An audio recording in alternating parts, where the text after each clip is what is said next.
Na-realize ko na lahat tayo nasa trial and error phase.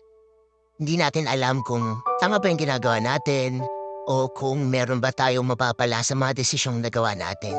Yung realization na lahat tayo merong pinagdaraanan, na lahat tayo first time dito sa mga bagay na to, doon natin marirealize na lahat tayo pantay-pantay.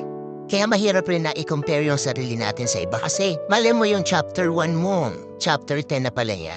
Marami tayong hindi alam sa ibang tao at marami rin silang hindi alam tungkol sa atin. Kaya kung darating yung pagkakataon na mako-compare natin yung sarili natin sa kanila, yun yung kailangan natin iwasan.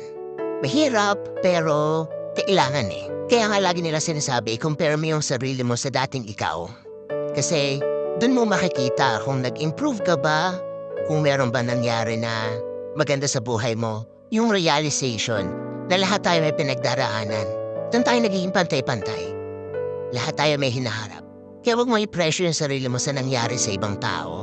Kasi may sarili kang labang pinagdaraanan. May sarili kang path na tinatahak. At meron kang patutunguhan na ikaw lang talaga yung kailangang magdesisyon para puntahan yon, para makamit yon.